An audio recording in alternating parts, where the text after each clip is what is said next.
بسم الله الرحمن الرحيم بسم الله الرحمن الرحيم والصلاة والسلام على نبينا الأمين وعلى آله وأصحابه أجمعين وعلى من تمسك بسنته المطهرة إلى يوم الدين ثم أما بعد فإن خير الكلام كلام الله وخير الهدى هدى رسول الله صلى الله عليه وسلم وشر الأمور محدثاتها وكل محدثة بدعة وكل بدعة ضلالة وكل ضلالة في النار أعاذنا الله تعالى جميعا من عذاب نار جهنم.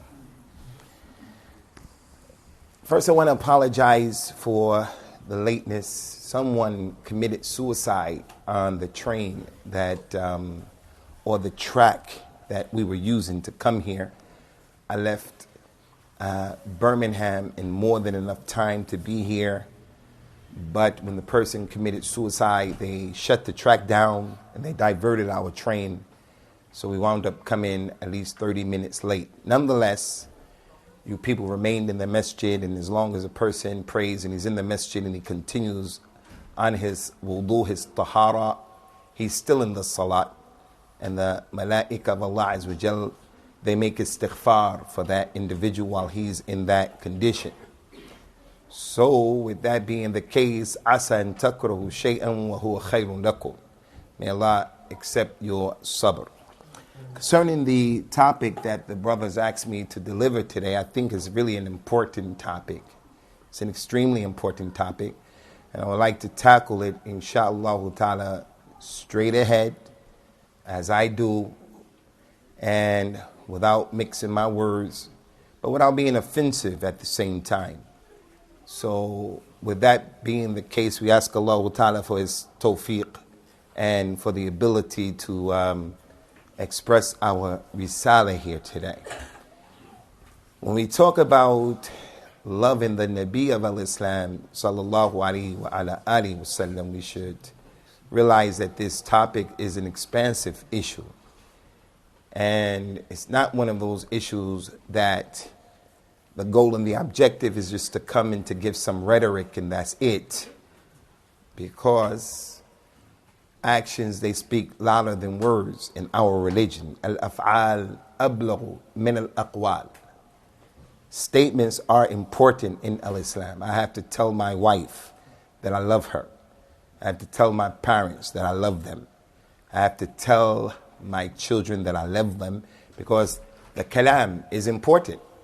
The man came and he said, Ya Rasulullah, qul li fi Islam, qul li fil Islam shay'an, la as'aluhu ghayruka. Tell me something that I only can ask you of. I can't ask anyone else but you. He said, qul amantu billahi thumma istaqim. Say with your lisan, say, I believe in Allah, and then be upright. So he did tell him, you have to say it, but then you have to do the actions. Because you can say all you want, I love Allah, I love Islam, I love the Prophet, sallallahu alaihi wasallam, but if it's not reflective in your actions, then actions speak louder than words. My mother, my father, I just came from visiting them recently in November in America. If I truly love my mother and my father, then I have to be sure to do whatever I can possibly do to give them dawah to Allah, so that they don't die on kufr and shirk. If I really love them, I have to be respectful to them. I have to honor them. I have to have al-birr towards them. If I don't do that, I'm acting crazy with them, I can scream all that I want, that I love them, I love them, I love them. But if my actions are not reflective upon that, then really my kalam, I'm just like those people who do hypocrisy and nifaq. يَقُولُونَ بِأَلْسِنَتِهِمْ مَا لَيْسَ فِي قُلُوبِهِمْ. The munafiqun, they say with their tongues that which is not really in their hearts. So that's why al-iman, faith, it is the statement with your tongue, I believe in Allah. And if you believe in that in your heart, and then after that, you have to show that on your limbs. You have to pray. You have to fast. You have to do what Allah commanded you to do and stay away from what He told you to stay away from. So there is this issue that the hypocrites used to claim during the time of the Prophet sallallahu alaihi wasallam that they loved Allah, and they used to say that. They were munafiqun, and they're kuffar. إِنَّ الْمُنَافِقِينَ فِي الدَّرْكِ الْأَسْفَلِ مِنَ النَّارِ. The munafiqeen will be in the lowest portion of the hellfire because of the danger that they pose on the ummah. We have to look at them as being Muslims, but in reality they're the enemies, and they're compromising so many things. So their reward is they will be in the lowest level of the hellfire. They get a serious punishment. But they were screaming, we love Allah, we love Allah, we love Allah. And then Allah revealed what the scholars of Islam called the ayatul mihna. Ayat al-mihna. The ayat of a test. It's the ayat that tested them. قُلْ إِن كُنْتُمْ تُحِبُّونَ اللَّهَ فَاتَّبِعُونِي يُحْبِبُكُمُ اللَّهُ وَيَغْفِرْ لَكُمْ ذُنُوبَكُمْ. Tell them, Muhammad, tell these people, if you people really love Allah as you claim, then follow me and follow my sunnah. And if you do that, Allah will forgive you. He will forgive you for your sins, and He'll have mercy upon you. So that goes to show it's not enough for a person just to say, I love the Nabi, I love the Nabi. And then when the time of the Mawlid comes, he dances and he sings and things like that. But other aspects of the religion, basic aspects of the religion, he's not doing those things. He's not doing those things, like at least praying 5 times every day and things like that. So this issue is a wide and it is an expansive issue. It's not like some small issue. We can deal with it from many angles. But the angle that I want to deal with it from is the realistic angle. This is my first time being in this masjid. And when I come to masjids, I really don't look at the design of the masjid or the paint. I don't really look at the walls and the lights. What I want to see is, do I smell the aroma of the sunnah in that masjid? Do I see from the people, these people are being educated, because look how they're behaving and look how they're sitting and look what they're doing. Someone comes to your house, he knows what level of religion is this individual is on. He gets an idea because he sees what's going on. And that's why that tremendous tabi'i from the tabi'een, his name is Alqama, he said about the tabi'un concerning the companions, كنا إذا أتينا الرجل لنأخذ عنه العلم ننظر إلى صلاته وصمته. The people of the past, they said if we went to a place to take knowledge from a person, the man left Egypt and he went to Medina. He left Medina and he went to Khurasan. He left Khurasan and he went to Baghdad to get knowledge from the Imams of Al-Islam. He said if we went to take knowledge from someone, we would not take knowledge from him until we first looked at how he prayed. And we would look at his samt. Did he drink with his right hand? Did he eat with his right hand? Did he give with his right hand? Did he take with his right hand? How was his outer appearance? And they weren't judging the person. They were getting an idea of what's his level of Islam. How is he Islamically? They wouldn't just come and sit with someone and take knowledge from him. If the guy is praying, when he was praying, did he have the discipline of a salah? Or when he was praying, he was looking all over the place? Because if he was like that in his prayer, then the prayer being the most important issue, he's going to be like that in everything else. He's not competent, qualified to take knowledge from. The Prophet says, sallallahu alaihi wasallam, inna asraq ar-rajul alladhi yasraqu min salatihi la yaqimu ruku'aha wa la sajudaha. The biggest thief, it's not those guys in Enron, those big companies, the presidents and CEOs of the bank. They're thieves. And after they get caught, they give them a severance pay and they go off into the sunset. They're thieves. But the Prophet said the biggest thief is the one who steals from his prayer. He doesn't have like the proper ruku' when he's bowing. He doesn't do the proper sajda. He's just moving real fast. So the people of the past, the point, if they were to take knowledge from someone, they would come and they would look at him first. Look at his outer appearance. Because in Al-Islam, the Muslim has to make a statement as soon as you see him. You have to acknowledge she's a Muslim right away. You recognize it. And that's why, you know, these words that we used to use when I was young, we can't use them anymore because they are politically incorrect. Politically incorrect. Like, for an example, you can't call a person a midget anymore or a dwarf because that's offensive. You have to say he's horizontally challenged. You can't call people handicapped anymore. That's politically incorrect. You have to say they have special needs because the one who is handicapped, he says, hey, don't call me handicapped. I could do whatever you do. I can go to the Olympics. I can do a marathon. I do things that you don't do. Don't call me handicapped. So you have to change a lot of the language.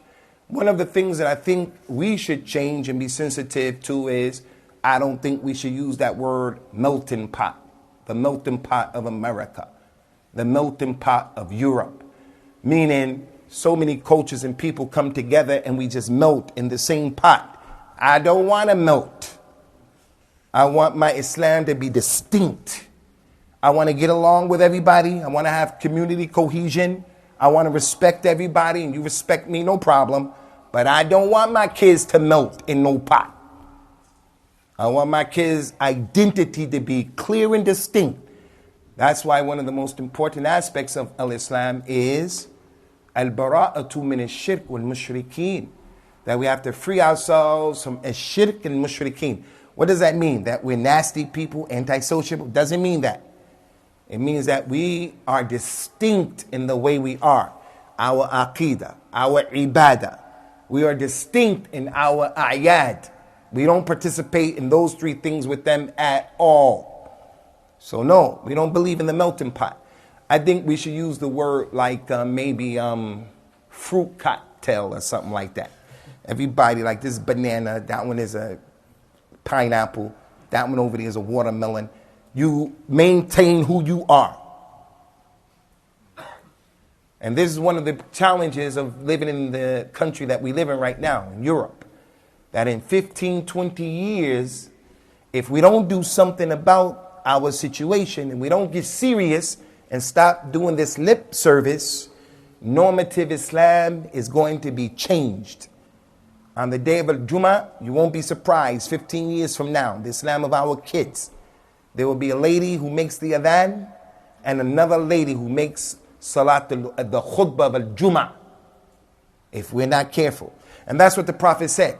He says, sallallahu alayhi wa sallam, يدرس الإسلام كما يدرس وش الثوب حتى لا يدرى ما الصلاة ولا الزكاة ولا الصوم ولا النسك ويسرى على كتاب الله تعالى في ليلة واحدة حتى لا يبقى في الأرض منه آية.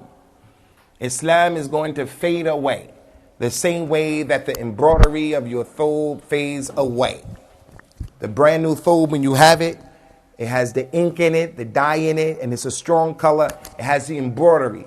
You wear it, you wash it, you iron it, you wear it, wash it, iron it, wear it, wash it, iron it. You keep doing that, and the ink gets lighter and it becomes tattered. He said Islam is going to fade away the same way that fades away. To the point where the Muslims won't know what is salah, what is zakat, what is Sawm, what is hajj. And in one night, the Qur'an is going to be lifted up from the earth and there won't remain in the earth one ayat of the Qur'an. One Muslim won't know Bismillah ar-Rahman ar-Rahim. He won't know that. The Basmala is an ayat of every surah of the Qur'an with the exception of Surah At-Tawbah. He won't know Sad is an ayat of the Qur'an. Yasin, Alif Lam Mim. He won't know Qul Huwallahu Ahad. So if we continue to be on this cultural Islam, the cultural Islam, big masjid, nice masjid, but the religion that we're teaching is cultural. It's not the kitab, it's not the sunnah, the way the companions were upon it, ridwanullahi alayhim, but we're teaching them the Islam that our fathers were on this way. And I'm not against anybody's father here. I'm not against it, I'm just making a point. So Islam will continue to fade away, fade away. If the Prophet came back today, sallallahu alaihi wasallam, a lot of what the Muslims are claiming Islam, Rasulullah would be free from it. And as a revert to this religion, as a revert, I'm speaking from that prism.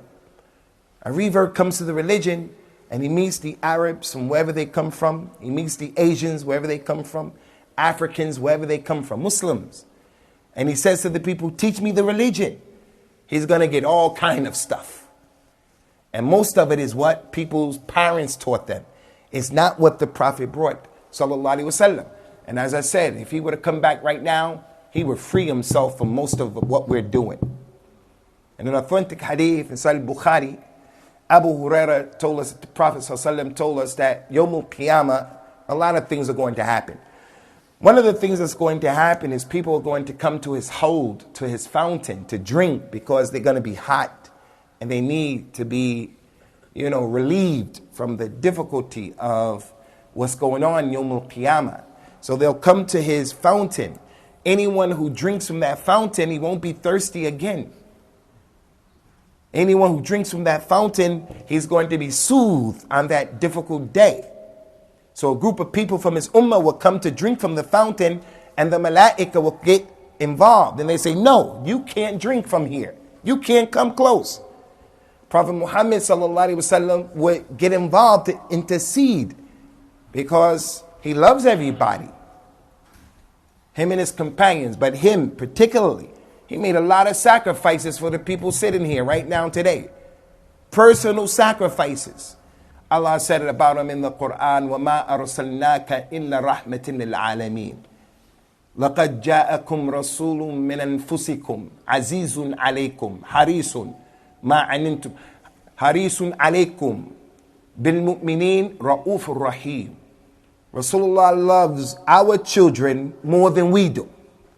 Anyway, he's going to come to try to get people to drink. The malaika are going to say to him, إِنَّكَ لَا تَدْرِ مَا أَحْدَثُ مِن بَعْدِكَ. You don't know, Ya Muhammad, what they introduced in your religion after you. Like yesterday, the first of the year. The first of the year, the new year, was created by the Romans in order to worship their god Janus. And they did all of this crazy stuff at the beginning of the year to pay homage and to do ibadah to that God. And the Muslim comes and says, Happy New Year. You ask the average Muslim today, what is today in the Islamic calendar? He doesn't know. Islam is going to fade away the way the thobe fades away. January, February, March, April, May, June, all of that is kufr and shirk, all of it. Every month is named after a god. Everyone is kufr and shirk. But we know that stuff. Sunday, Monday, Tuesday, Wednesday, Thursday, Friday, Saturday, kufr and shirk, all of it. Whereas the Islamic calendar, we're going to be asked about that. You're going to be asked about Dhul Qa'dah and Dhul Hijjah and Muharram and Rajab, the sacred months. We're going to be asked about Ramadan. We're going to be asked about these things Islam. So Islam is going to fade away. Ask the average person, what's today? Doesn't know. Anyway, the shahid from the kalam, ikhwani, is those malaika are going to say, you don't know what they introduced in your religion. They did this molid the other day. I don't know if you saw, but on my phone, I have a picture of a big, massive cake. The cake is about 2 stories high. You can't even cut it the right way. And the people were singing, Happy birthday, Ya Rasulallah. Happy birthday, Ya. But we'll come to that. The messenger of Allah who was sent as a rahmah, he's going to say to the people, Suhqan, suhqan. Get away, get away. Don't come close to this fountain. Get away, get away. Because you changed your religion. And that's what happened, ikhwani, to these Yahud and these Nasara. They changed their religion. Christmas, Isa never brought them that. Easter, Isa never brought them that. What those people are doing to the Palestinians, Musa never brought them that. They just changed their religion, like the Kuffar of Quraysh. Kuffar of Quraysh, they used to make tawaf around the Kaaba. Before the Prophet came, sallallahu alaihi wasallam, they used to go to Muzdalifah, they used to go to Arafah, they used to go to Mina, they performed Hajj, Kuffar of Quraysh. And yet Allah Ta'ala said, وَمَا كَانَ صَلَاتُهُمْ عِنْدَ الْبَيْتِ إِلَّا مُكَاءٍ وَتَصْدِيًا. They are praying at the Kaaba, it was nothing but clapping and whistling. They were just partying, that's it. Because what they were calling ibadah, Allah didn't call it ibadah. So now, when we talk about loving the Nabi, sallallahu alaihi wasallam, the angle that I want to deal with this and address it is an angle that I really want to speak to the younger minds that are here. Our youngsters, the little ones, and the ones who are really the future of our ummah. Because right now, we're looking at a lot of challenges that we're dealing with, like this Islamophobia, like some of the policies that the government is putting into effect to change real Islam, like the challenge of how the media perceives the Muslims. And then we have some young people from our ummah who validate this narrative that Muslims are crazy. So what I want to talk about today is, inshallah, the religious responsibility. If you love the Nabi sallallahu alaihi wasallam, everybody here has to defend his religion. Everybody here has to defend him, sallallahu alaihi wasallam. But you have to defend his religion, and you have to defend him in a way that's correct, not by hook or crook. I wouldn't have ever thought, when I became a Muslim in 1986, I wouldn't have never thought, reading about the personalities of Islam. One of those personalities is Al-Imam Al-Awza'i, who came from Beirut. I always wanted to go to Beirut. I always wanted to go to Syria. I never thought in my wildest dream Syria would be reduced to rubble the way it is today. Whoever thought that Iraq would become what it is today? Never thought that in my wildest dreams, but that's the reality we're dealing with today. The point that I want to make here is, when it comes to defending the religion, I never thought in my wildest dreams that a Muslim in the streets of London would cut somebody's head off. And don't get it wrong and don't get it twisted. I'm not one of those people that believes everything that the media says. But you also don't be one of those conspiracy theorists that you only believe something if an angel came down and slapped you in your face. I never thought in my wildest dream that a Muslim who's a revert like me, I don't know much about the religion. I'm a brand spanking new Muslim. I'm not a scholar. I need to learn this religion. But I get so worked up and upset, I cut somebody's head off in the street of the capital of London. And I don't run, but I give an interview for the whole world to see. And my interview says, this is what you're going to get if you mess with the Muslims. This is how we are. This is what Muhammad sent us with. And then I'm going to turn around and say, I love the Nabi of Islam, sallallahu alaihi wasallam. Again, I repeat and reiterate, don't get it twisted. I'm not one of those people who apologize. I hate two extremes. I hate the extreme of the mutashaddideen, the rough and tough people, and I hate the apologetic Muslims as well. You know, on Sunday morning, that program that comes on Sunday, The Big Question, I think it's called. They always have those experts who are always apologizing. I hate them guys as well. So-called leaders. They don't represent us. Allah Ta'ala mentioned to those people in the Quran in many, many ayat, not just one. وَلَا تَهِنُوا وَلَا تَهْزَنُوا وَأَنْتُمُ الْأَعْلَوْنَ إِن كُنْتُم مُؤْمِنِينَ. Don't be weak. Don't apologize. وَأَنْتُمُ الْأَعْلَوْنَ. When you Muslims are upper, you're up, you're above. If you're really believers, don't be apologetic. Don't be like that. The Prophet said about Islam, sallallahu alaihi wasallam, al-Islamu ya'la wa la yu'la alayhi. Islam is uppermost and nothing goes over Islam. So my son, Muawiyah, Usamah, Abdullah, all of those guys, I teach them, hey, if anybody asks you who you are to identify yourself, then you have to say, I'm a Muslim who's African American, who's a muhandis. Don't say you're an American Muslim. Islam is uppermost. So we're living in an environment now where, no, you have to be patriotic. You can't say that. You have to say you're an American first. Where are your loyalties at? No. I'm a Muslim first. Al-Islam ya'la wa la yu'la alayhi. Nothing goes over Islam.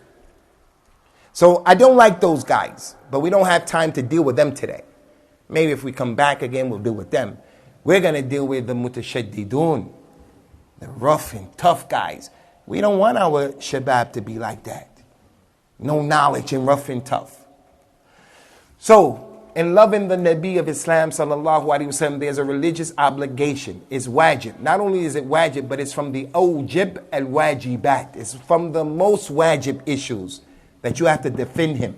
If you don't feel that way, something's wrong with your religion. You're a fake Muslim. Something's wrong with you. You can't be indifferent. No one is exempt in this masjid. No one, except if the person is majnoon or the person is dun al-balugh. You know, he's not mature. Little infant baby who's sitting with his mother right now, sleeping on the floor. La yukallifullahu nafsan illa wus'aha. Those people are not responsible. But everybody else here, you understand what I'm saying? Everybody is responsible for defending him. Defending this religion. But the question is how? There are those people who want to defend al-Islam by hook or crook. They want to defend Islam by a tawheed or shirk, by the sunnah or bid'ah, by the haqq or batil, by al-adl or al-dhulm.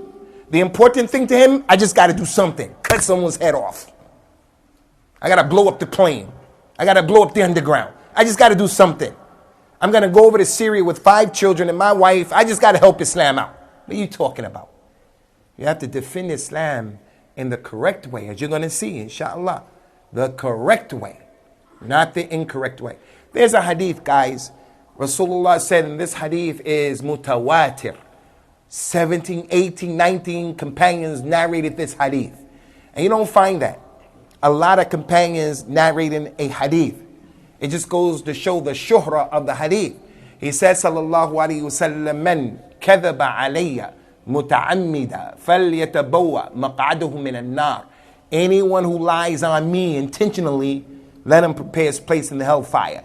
So lying on the Nabi sallallahu alayhi wa sallam is a kabira from the kaba'ir. Peddling these weak hadith that we do. Kabira from the kaba'ir. He said, al-kadhibu alayya laysa ka-kadhibin ala ahadin. Lying on me is not like lying on anybody else. Why did the religion of the Yahud and the Nasara become the way it is today? Because they lied on their prophets and their messengers. They lied. So the children grow up worshiping a religion that's built on lies. And we have that in our religion. You'll have some masjids where they have books full of lies. The book, most of it is just lies.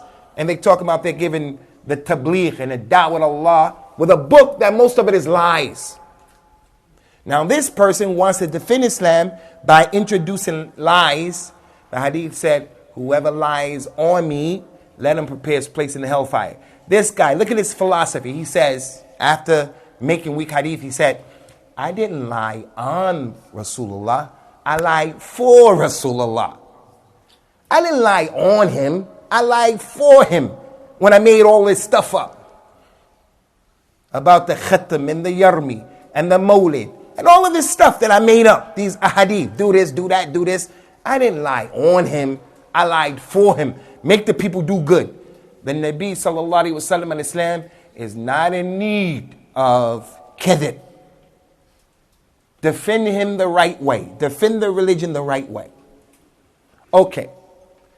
If I'm going to talk about defending the Nabi sallallahu alaihi wasallam the correct way, I just want to share with you guys some examples from what the companions did. And I hope you pay attention to this, really. But before sharing with you the companions, you know the hadith of Jibril, when Jibril came to the Nabi sallallahu alaihi wasallam and he came as a man. His hair was exceedingly black and his clothes were exceedingly white. He came in the form of a man. And he asked the Prophet sallallahu alaihi wasallam, what is Islam? And he told him, he said, what is al-Iman? He said, al-Iman wa an tu'mina billahi wa malaikatihi wa kutubihi wa rasulihi. Al-Iman is to believe in the messengers. It is not enough for a person to say, I believe in Allah. I believe in the books. I believe in the angels. I believe in the messengers. Each one of those has a lot of information connected to it. I believe in Allah. I believe where Allah is, where Allah isn't, what He does, what He doesn't do. I believe in His names, His attributes. There's a lot connected to that. It's not enough to say, I believe in Allah, and that's it. I believe in the books. That entails a lot. I believe in the messengers. This is the point. I believe in the messengers. Believing in the messengers, it means a lot. One of the things that we believe about the prophets and the messengers, salawatullahi wa salamuhu alayhim ajma'een, is that they were the best people, and they were a'imma, and that they were the qudwa, that they should be followed. They should be followed. So look what happened when we talk about defending the Nabi. Hey, are you guys with me? Are you guys with me? We're talking about defending the Nabi sallallahu alaihi wasallam. And the best human beings are the prophets and the messengers. Allah said about all of the prophets and all of the messengers. Allah said about them, وَإِذْ أَخَذَ اللَّهُ مِيثَاقَ النَّبِيِّينَ لَمَا آتَيْتُكُم مِّن كِتَابٍ وَحِكْمَةٍ ثُمَّ جَاءَكُمْ رَسُولٌ مُصَدِّقٌ لِمَا مَعَكُمْ لَتُؤْمِنُنَّ بِهِ وَلَتَنْصُرُنَّهُ. And remember, when Allah took a contract, Allah took an agreement, Allah took an aqd, He took an agreement with all of the prophets, and He said to each and every one of them, after I have given you your book, and I gave you your hikmah, your sunnah, and then Rasulullah Muhammad comes to you, you have to believe in him and you have to help him. So every Nabi and every Rasul that was sent from the time of Adam to Isa ibn Maryam, salawatullahi wa salamuhu alayhim ajma'een, every one of them, when they came, they used to tell their people, Muhammad Rasulullah is coming.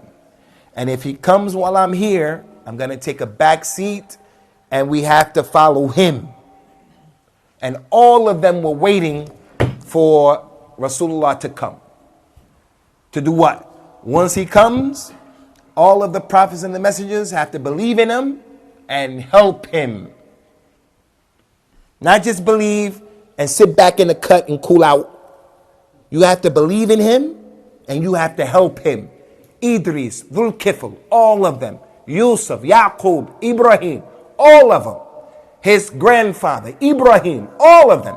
If Muhammad comes, I'm going to back up and I'm going to believe in him and I'm going to help him. So if we say we believe in the prophets and they're the best of the people and they're an example, then the first point I want to make known to you is helping the Nabi and defending his religion is not a small thing. It's a serious issue. It's a serious issue. It's not a joke. Because Allah took this covenant out from all of the prophets and messengers. And they're the best of the people. So it gives the one who has an intellect an indication. This is not a joke. This is serious business that we're dealing with right now. This is not about being a nominal, fake Muslim. Nominal. And another thing is, if we choose not to help him, we should know that doesn't hurt Allah one bit. And it really doesn't hurt his religion. It doesn't hurt Allah one bit. Allah said about himself and about the Prophet ﷺ, Wallahu ya'asimuka minan nas. Allah is going to protect you, Ya Muhammad, from these people. Allah told the Prophet ﷺ, Inna kafaynaka al-mustahzi'een. We are enough for you concerning those people who want to ridicule you. They want to draw Muhammad Day, whatever they want to do. Muhammad, he did pedophile, he was a womanizer, Muhammad was Majnoon, no problem. Doing their time and people do it now. Allah is enough for you. He's going to deal with them. So many ayat. There's an ayat that Allah Ta'ala mentioned, إِلَّا تَنْصُرُوهُ فَقَدْ نَصَرَهُ اللَّهُ إِذْ أَخْرَجَهُ الَّذِينَ كَفَرُوا ثَانِيَ اثْنَيْنِ إِذْ هُمَا فِي الْغَارِ. If you people don't want to help him, then you should know Allah helped him when he was one of two, when they escaped and the kuffar of Mecca pushed them out and he went to the cave and he was one of two. So Rasulullah was in a cave. Who was the other person in the cave with him? Was it Abu Huraira? Anas ibn Malik, Abu Bakr. Now I want to ask you, Rasulullah escaped from Mecca and he went to the cave with Abu Bakr over 1,437 years ago. Was anybody there at that time? Anybody was here? Nobody was here. Nobody was there. And yet right now there are over 1 billion Muslims. Why? Because Allah helped him when it was just him and Abu Bakr. Allah doesn't need us. Many ayat speak to that point. Ya ayyuhalladhina amanu man yartadda minkum an dinihi fasawfa ya'ti Allahu biqawmin yuhibbuhum wa yuhibbunahu a'izzatin 'alal mu'minin adhillatin 'alal mu'minin a'izzatin 'alal kafirin yujahiduna fi sabilillahi wa la yakhafuna lawmata la'im. Oh, you believe, if any of you leave Islam, you left all of Islam and you apostated. If any of you leaves Islam, Allah will get rid of you and he'll bring another group of people. Allah will love them and they'll love Allah. Allah doesn't need us. That's if you leave the whole religion. Allah just get rid of you and bring some other people. What if the person wants to leave some of the religion? He doesn't want to pray. She doesn't want to wear hijab. Now if you leave the whole religion, Allah doesn't need you. He's going to bring those people who are going to help his religion. So if you leave some of your religion, then, al-qiyas, min bab al-awla, Allah Azza wa Jalla doesn't need us. So as it relates to defending him, now I really need you guys to pay attention. As a matter of fact, for some, incentive, I'm not a rich guy. I got a lot of kids and stuff like that. But I got $20, 20 pounds. I'm going to give this 20 pounds to any one of you shabab, any one of you. At the end of the class, when I ask you 3 questions, if you answer them, I'm going to give you this dough. But you're responsible for everything that I mentioned here today. Every hadith, every name, everything. Think I'm just going to give you 20 pounds just like that and you don't do no work for it? So I want you to pay attention. How did the companions defend the Nabi sallallahu alaihi wasallam? And my talk is not against the people who acquiesce, the people who apologize, those weak experts of Islam. I saw one of them, he's a graduate, and he's also a professor at Oxford University, prestigious university. He comes on the big question on Sunday morning and he brags. And he says, hey, I've married over 50 Muslim women to non-Muslim men. Islam is forward thinking. The burqa, the niqab is not from Islam. It's from the ways of the Taliban, and it's from the ways that the Arabs oppress the women. These ignorant experts. I'm not talking about those people who acquiesce and placate and apologize. We're talking about the rough and tough guys. People who want to do Charlie Hebdo, that type stuff. People want to burn people alive and say this is Islam and the Khilafah. People want to do crazy stuff. When I first came to this country, I saw one of these people was speaking. He was being interviewed by the BBC. They said to this young man, what would you do if you people got the Khilafah? What's the first thing you would do if you got the Khilafah here in the UK? He said, we will chop the heads off of all women who don't wear hijab. But our religion, Rasulullah brought a religion like that. Helping the Nabi. First example. When the first ayat of Islam came down on Rasulullah sallallahu alaihi wasallam from Surah Al-Alaq, Iqra bismi rabbika alladhi khalaq. Jibril came to Prophet Muhammad sallallahu alaihi wasallam 2 times in his original form. Only 2 times. 600 wings. His wings, they covered and extended to the east and the west. And the Prophet said it was the heaviest way. It was the most difficult way. He went through that for us. Someone comes and says, it's just a sunnah. It's just a sunnah. And then he wants to turn around and says he loves the Nabi. I made Hajj this year. I was with Hajj with a group of people who were saying, just give us the Qur'an. We don't believe in the sunnah. Just give us the Qur'an. We don't believe in the hadith. And yet the guy was standing in line to kiss the black stone for over 2 hours. When he came back, I said, why were you in the line trying to kiss the black stone? The Qur'an doesn't mention anything about the black stone. Qur'an doesn't mention anything about Zamzam water. Qur'an doesn't mention anything about these details of Hajj. Why are you being philosophical? Give me the Qur'an and not the Sunnah. Anyway, Jibril came he told him those ayat. Rasulullah went to our mother Khadija, radwanullahi alayha. He told her the story. She supported him. She said, listen, you're a good person. You do this, you do that, you do this, you do that. I have a cousin. His name is Waraqa ibn Nawfal. Let's go to him. He has some knowledge of this stuff because he's a Christian.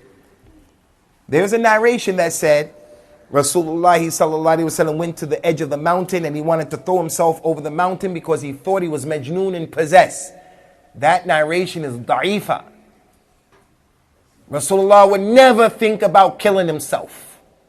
No prophet, no Rasul, no Nabi would ever think about committing suicide. Because the prophets and the messengers, they were rijal, kamal, they were complete. Anyone who thinks about killing himself, something is wrong. Because for you to be on the top of the earth, and this side of the earth, is always better for you than being on the other side. If you're under the earth, your situation is done. You're finished. You have no more chance. You're finished. On this side of the earth, you have the chance to make tawbah. You have the chance to change your situation. You have the chance to travel somewhere. Make a new life, a new path. So the Nabi never thought, I'm going to kill myself. No prophet or messenger would do that. Got to get rid of these weak narrations. Anyway, she took him to her cousin Waraqa. When Waraqa heard this story, Waraqa said, Inna hadha namus alladhi kana ya'ti ila Musa. The one that came to you, that's Jibril, and namus. That was Jibril who used to come to Musa. And then he said, and this is the point, Ya laytani kuntu jada'an indama yukhrijuka qawmuka. Oh, I wish I was young. This man was over 80 years old. White, he was old. He said, oh, how I wish I was young. I wish I was young right now. Because your people are going to put you out. They're going to fight you. I wish I was young so that I can help you. Rasulullah said, are they going to fight me? He said, for sure. No man ever came with what you came with, what you're coming with, except that the people opposed him. Illa udu. People took him as an adu. So the point here is, do you guys not see how Waraqa ibn Nawfal was an old man, over 80 years old? And when he had knowledge from the book, Muhammad is coming and he heard about all of this stuff. As soon as he heard the story, he said, I wish I was young, I would help you. That's why some of the scholars said that Waraqa ibn Nawfal was the first Muslim before Abu Bakr, before anybody else, because he had knowledge of the scriptures. So the Prophet said in his haqq, sallallahu alaihi wasallam, لا تسبوا ورق ابن نوفل فإني رأيت له جنة أو جنتين. When you hear the name of Waraq ibn Nawfal, don't curse him, because I saw that Allah gave him one Jannah or two Jannahs. So Ikhwani, here, the point here is, do you not see how Waraq ibn Nawfal, the old man, the old sheikh, who couldn't do anything, all that he can do and wanted to help was make a tamanni. All he can do is hope. So how is it that the sheikh of our community, the one with white hair, من شاب شيبة في الإسلام كانت له نور يوم القيامة إن من إكرام الله تعالى إجلال ذي الشيبة المسلم. So in our community we have elders. They can't do too much. Physically they can't do too much. But they have to help the sunnah. They have to defend the sunnah. How? Do we expect them to come and paint the building and build? We don't expect that. They're weak. But we expect them to be the first ones who support the truth when it comes. We expect those sheikhs of our community, the elders, men and women, to be the ones who give good advice and good counsel to the youngsters, to the administration. We expect those shuyukh and the elders to be the examples for us.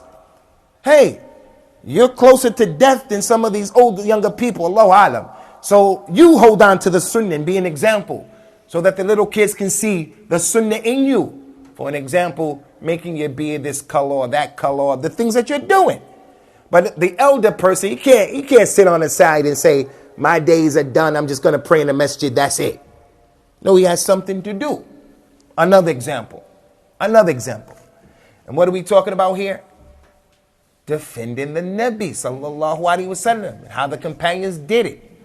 Look at what happened in Mecca.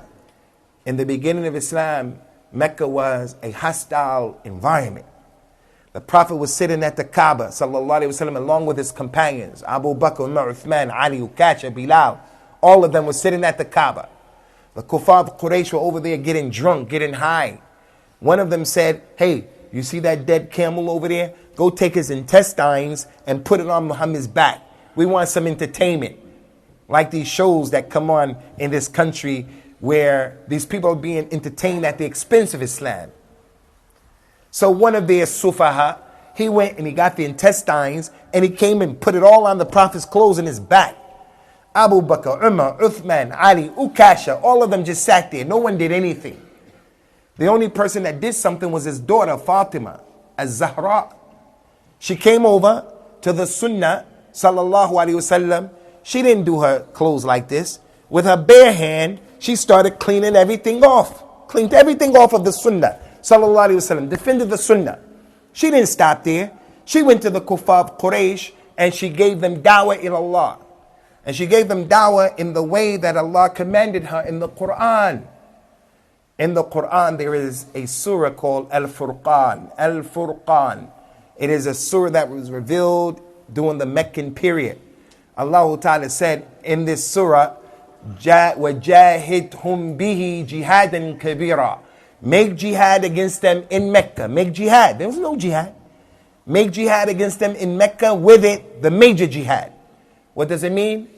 Yeah, Muhammad, make jihad against these kuffar in Mecca with the Qur'an. Give them dawah with the Qur'an. So look what Fatima did. She went to those kuffar of Quraysh and she used an ayat of the Qur'an, some kalam that was mentioned about a man who was during the time of Fir'aun. He believed in Musa, but he hid his Islam. He was afraid of Fir'aun, so he concealed his Islam. But one day he couldn't take it anymore. Fir'aun gave Musa a problem, and this man came out. And he said to Fir'aun, and these are the words that Fatima said. She said, like that man said to the Kuffar of Quraysh, أَتَقْتُلُونَ الرَّجُلَ أَنْ يَقُولَ رَبِّيَ اللَّهِ. Do you fight a man? Do you kill a man simply because he said, my Lord is Allah? So the little young girl, she has more fiqh than most of these people living today. The Quran said, make jihad against them with it. With what? With the Quran. So she went and she read the Quran. Do you kill a man and fight a man and do this to him just because he says, my Lord is Allah? He didn't do anything to you people. So you see how the little girl had to defend Islam. How did she defend Islam? With her lisan. Now the question is, why did Abu Bakr, Umar, Uthman, and Ali, and Ukash, and Bilal, and the rest of them, why did they stay sitting there? They stayed sitting there because that's what the Prophet taught them. We're in a hostile environment. Our religion is weak. We don't have power. They can shut us down. Relax. Now some of our shabab, some of our people, some of them may be in this masjid, Allahu A'lam. They hear this hadith for the first time. He hears this narration for the first time and he says, Wallahi, if I was sitting there with those companions, I would have gotten up and punched the guy in the face and knocked him out. You would have done that? Without asking, why do you think Abu Bakr and Umar and Uthman and Ali and them, why they didn't do that? Why do you think they didn't do that? Why would you want to do what they're not doing? So Abdullah ibn Mas'ud used to tell his students, قِفْ حَيْثُ وَقَفَ الْقَوْمِ فَإِنَّهُمْ وَقَفُوا عَلَى عِلْمٍ. Stop where the companions stopped. Because they stopped with knowledge. The companions didn't do anything, not out of cowardness and being afraid, but that they understood. If one of them would have gotten up to do something, the Kuffar of Quraysh, they'll kill Rasulullah, they'll kill everybody, go get your women and your families and your property, and Islam doesn't spread. So stop where the companions stopped. If the companions did the mawlid, then let's do the mawlid. But if the companions didn't do the mawlid, don't do the mawlid. Now I don't think anyone here would challenge me and say to me when I say, you see, if the companions didn't do anything and they allowed all of that to happen to the Nabi, then we should be like them. I think everybody would agree. Everybody would agree with me. But then when I come and I put this to the community, Did the companions do the Mawlid? No, they stopped. They didn't do that. Mawlid wasn't introduced until 400 years after the Prophet came, sallallahu alaihi wasallam. Then stop where the companions stopped. Number 3, the old man, the sheikh, he has to defend Islam like Waraqa. The young girl, your daughter and my daughter, Arwa, 8 years old, 9 years old, Sudaysa, they have to defend the Nabi. The little girls. I'll give you another example. Another example. Our mother Aisha, radiyallahu anha, she was sitting with the Prophet sallallahu alaihi wasallam when some Yahud walked by, and the Yahud, they said, Assamu alayka ya Muhammad. Assamu alayka, yani death unto you, poison unto you. يحرفون الكلمة عن مواضعه. أفتطمعون أن يؤمنوا لكم وقد كان فريق منهم يسمعون كلام الله ثم يحرفونه عن بعد ما أقلوه. That's how they are. So they said, after changing the word, Assalamu alaikum. When you hear it, you think they said Assalamu alaikum, but they said Assalamu alaikum. Rasulullah said, Wa alaikum, back to you whatever you said. Aisha heard it. She got upset. She wants to defend the Sunnah. She said, وَعَلَيْكُمْ لَعْنَةَ اللَّهِ أَبْنَاءَ الْقِرَدَ وَالْخَنَازِيرِ. May the curse of Allah be upon you, you descendants of monkeys and pigs. She was upset. Rasulullah said, hey, Aisha, hey, relax. Ruwaydan, relax. She said, Ya Rasulullah, didn't you hear what they said? They said death unto you. He said, I heard them. I'm not stupid. I'm aqil. I'm hakim. I know what's going on around me. I'm not like that person who is having ghafla. I'm the Nabi of Allah. I know what's going on. I know what time it is with the games and the tricks that they're playing. I'm sent by Allah. My sunnah is divine protection. I know. But didn't you hear what I said back to them? I said to them, whatever you said to me, back to you. And my dua is accepted and theirs is not. And then he told her, Ya Aisha, ما كان الرف في شيء إلا زانه وما نزع من شيء إلا شانه. Ease, gentleness was never put inside of something except it made it beautiful. It beautified it. And it was never taken out of something except it made it ugly. So when Aisha wanted to defend the Sunnah like that, Prophet Muhammad said, no, don't defend Islam by hook or crook. Don't defend Islam in any way. My wife, my sister, your sister, my daughters, your daughters. They want to protest, so they're going to go and march and do a protest. Mixing with men. Mixing with men. We're going to say, hey, you can't defend Islam like that, sister. My daughter, she wants to call to Islam, so she's going to start doing hip-hop music in front of men, doing hip-hop with music to make young people be encouraged. Come to Islam. Islam is beautiful. Hey, you can't defend Islam like that. You have to call to Islam and defend Islam in the right way. Not any way, in the right way. Rasulullah didn't allow Aisha to continue. Look at the next example. And there are many. There are two boys. I'm going to ask you this question. One, they were brothers. One, his name was Mu'adh. And the other one, his name is Ma'udh. Mu'adh and Ma'udh. The two sons of Ifra. Both of them were young. They didn't reach the age of puberty. They were young, 13, 12. And the Prophet allowed them to participate in the battle of Badr. And they were young. So one of them said before the war to Abdurrahman ibn Auf, one of the 10 people promised Jannah, Ya Ammi, hey uncle. He said this so the other one wouldn't hear. Show me where Abu Jahl is. Where's Abu Jahl? He was shocked. He said, Abu Jahl, what do you want with Abu Jahl?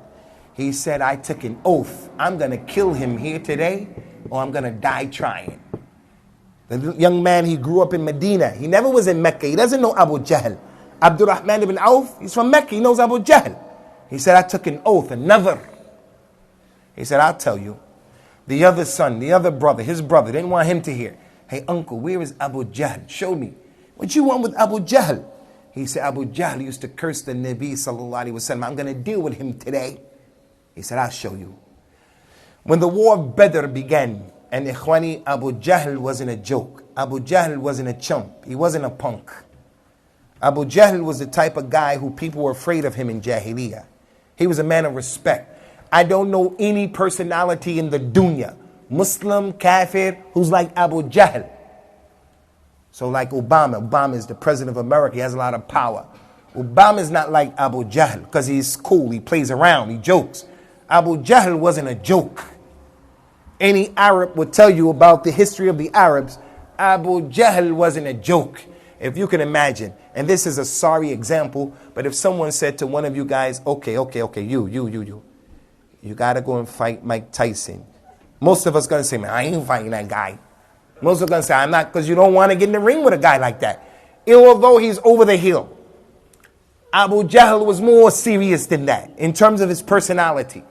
And these two kids are saying, where's he at? Where's he at? When the war started, both of them went after Abu Jahl without looking and paying attention to their peripheral vision. Because someone can shoot you with an arrow, someone can stab you, you gotta be safe. They didn't care. They went straight to Abu Jahl.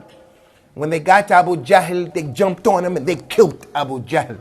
Two young Muslim kids who didn't reach the age of bulugh. They came to the Prophet after the war, sallallahu alaihi wasallam, and they started arguing with each other. One of them said, I killed him. The other one said, no, I killed him. No, I killed him. No, I killed him. Rasulullah said, relax, relax. Show me your swords. They pulled their swords out, and both of them had the blood of Abu Jahl on it. Rasulullah said, both of you killed him. Now, our kids in this majlis who are 20, 21, 13, 14, what are they arguing over? They're arguing over whose turn is it with the PlayStation. It's my turn. No, it's his turn. No, it's my turn. And he's arguing with his brother. Whose turn it is? No, it's my turn. No, it's his. Those people during them times, it wasn't like that. They had what is known as alul himma. They were on another level. Now, the reason why I'm giving you this hadith about these two young men is not to encourage anybody to go out and kill someone. I'm sharing with you an incident to show you that the old man, the sheikh, has to defend the Nabi sallallahu alaihi wasallam like Waraqa. The young girl, my daughter, my sister, your sister, has to defend the Nabi sallallahu alaihi wasallam.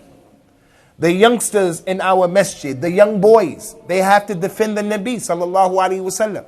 I'm not telling anybody to go out and kill someone.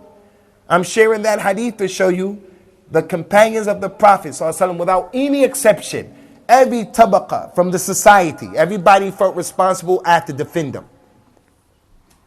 Look at this example. Authentic incident. It's kind of gory, but I'm going to tell you this for the sake of just extracting this lesson from it. There was a blind man. He was a'ma. He couldn't see. He had a slave girl, an amma, a slave girl. Because back then, Islam allowed slavery. But slavery in Islam, it has fiqh connected to it. If you don't know the fiqh of slavery, then the people today can come and say, hey, there's slavery in Islam, and then you start apologizing because you don't know and you don't understand what is this fiqh of slavery. If you knew the fiqh of slavery, you would be able to tell them, hey, I'm not apologetic and I'm not going to be on the defensive. Because that's in your book as well. That's in the Torah and the Injil as well. And slavery in Islam is not what it is with you people.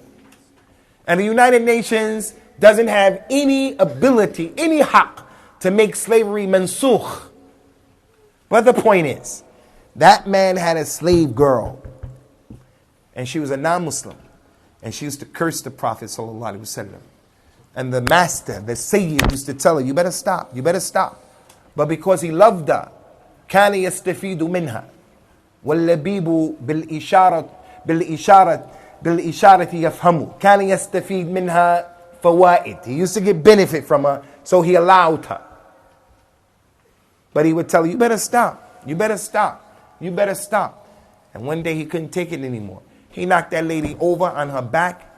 He put his knees on her shoulders. He took an axe and he cracked her head open. And he hit in the stomach, and she had a baby, and he killed the baby. He cracked her head open, hit in the stomach, Stomach opened up, she had a baby, and he killed the baby. So the news began to spread. Because the companions, they were a group of people who knew if you murder someone, this is a big thing in Islam. Hey guys, in the deen of Allah Azza wa Jal, to murder someone is a kabira from the kaba'ir. Ijtanibu as-sabal mubiqat. Stay away from 7 sins that will destroy you. One of them, he mentioned qatl al-nafs allati, killing someone that Allah didn't allow you to kill. قَتْلُ النَّفْسَ الَّتِي حَرَّمَ اللَّهِ إِلَّا بِالْحَقِّ. Don't kill anybody in this religion. That's a big thing, to kill somebody in this religion. The Prophet said about murder, sallallahu alayhi wa sallam, لَا يَزَالَ الْمُؤْمِنِ فِي فُسْحَةٍ مِّن دِينِهِ مَا لَمْ يَصَبْ دَمٍ حَرَامٍ. A person will always have the opportunity that Allah will forgive him, as long as he doesn't kill someone who shouldn't be killed. Abdullah ibn Abbas used to tell people, if you kill someone who's a believer unjustly, you can't go to Jannah. He used to say that to people. So the news spread. Next day at Fajr time, Prophet Muhammad heard the story. They told him the story. He didn't know about it until they told. So if he was Hazir Nazir, he would have been there and he would have known about it. If he knew the ilm al-ghayb, he would have known about it. But the people came and told him at Fajr time. He said, where's this man at? The man stood up in the back. Blind man at Salatul Fajr. He stood up in the back. Rasulullah said to the people, open up the way, open up the way. Let him come through. And he started walking through. And that's a proof how the sunnah of the Nabi sallallahu alaihi wasallam makes it possible for the du'afa to come to the masjid, to have access to knowledge from the women and the children and the handicapped, people with special needs. The Muslims, the Sunnah shows us, don't leave your shoes, leave just, how we do in every masjid. The shoes are all over the place. So if something happens when we run out, the one who has good health, inshallah, he'll get out. But what about the older person who's going to trip over the shoes? What about the guy who's in a wheelchair? What about the guy who he fractured his hip before? So the Sunnah said, make the masjid accessible for the du'afa. Cultural Islam, in the cultural Islam, back in our countries, the woman, she doesn't come to the masjid. So she's left ignorant. So whenever there's a janazah and the women come to the masjid, they don't know what to do. They don't know they should pray 2 rakats before they sit down. They don't know what to do because there's no access. Even for the Eid, the culture says, don't come to the Eid. She doesn't even think I'm going to the Eid. It's not for her because the cultural Islam is like that. But the Sunnah said no. Rasulullah had a door in his masjid called Babun Nisa. He said to the people, sallallahu alaihi wasallam, at-tasbih lil-rijal, wat-tasfiq lil-nisa. If the imam makes a mistake, the men should say subhanallah. And the women, they should clap, showing that women are in the masjid. There was a lady, her kunya was Hani. Hani said, hafithtu qaf min fi Rasulillahi sallallahu alaihi wasallam. This lady said, I memorized Surah Qaf because the Prophet used to read Surah Qaf for every Friday. She memorized that surah. So anyway, after this story, we're going to pray, inshallah, very quickly, after this hadith, not this story. Rasulullah said to that blind man, why did you do that? He said, Ya Rasulullah, that lady, she has 2 of my other children. Li minha lu'lu'atan. I have 2 sons that I love, pearls. But she was cursing you and cursing you and cursing you and cursing you. I told her, stop. On this day, I couldn't take it anymore. So I knocked it down and I did what I did. Rasulullah said to the people, Ala tashhadu inna damaha hadurun. Everybody bear witness. Her blood was halal. What he did was right. Hey, pay attention to this now. Can the person who wants to go and cut someone's head off in the streets of London use this as a hadith, as a proof, a dalil? There was a companion who was blind. He cut the man's head off, chopped the lady's head off. So if I don't like someone who's talking bad about Islam or the Nabi, I can go do the same thing? No. You have to know the context. What's the context of the hadith? I told you that the man was the sayyid of the lady. That was his slave girl back there, his property back then. In al-Islam, the hudud, capital punishment, is for the imam, it's for the khalifa, it's only for the leader of the Muslims. It's not for every Amr, Bakr and Zayd. You can't do that. You can't do that. I've been to places in Africa, in the marketplace, if someone says you stole something in South Africa, they'll come and put a tire over your head, put kerosene on it, and burn you right there. None of that in Islam, vigilantism. None of that. You can't do any of the hudud. But one person can do the hudud other than the khalifa, other than the imam, other than the Muslim leader. And that is the sayyid. If his slave stole something, Islam, the Prophet allowed him to do the corporal punishment. If they drank khamr, if they made zina, akramakumullah, Islam allowed the sayyid to make the iqamat al-had. That's from the fiqh of slavery. So the reason why I'm sharing this hadith with you, I'm not telling any of you to go out to crack somebody's head open. I'm telling you about an incident that happened along with his background and his context. But it goes to show, even the handicapped person has to defend Islam. Person can see, can hear, in a wheelchair, has one arm, one leg. Even that Muslim has to defend the Nabi sallallahu alaihi wasallam. If you love Rasulullah sallallahu alaihi wasallam, then you have to defend him. But how? That's the question. We have to defend him in accordance to our ability. You have to defend him in accordance to the context, your environment. We're in the UK right now. We're in France right now. We're in Belgium right now. They can shut Islam down if they want to shut Islam down. So everybody has to take it easy. We defend Islam by writing about Islam, by debating. We defend Islam by having, for an example, in the university, those of you in the university, we come, professors and Muslim students. We say, come, general public.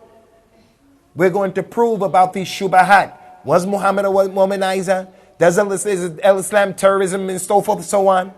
We defend Islam by writing books. We defend Islam by giving sadaqah to the masjid and taking care of the masjid. The point is, you have to get in your lane and get in where you fit in and defend Islam in a way that you have the ability.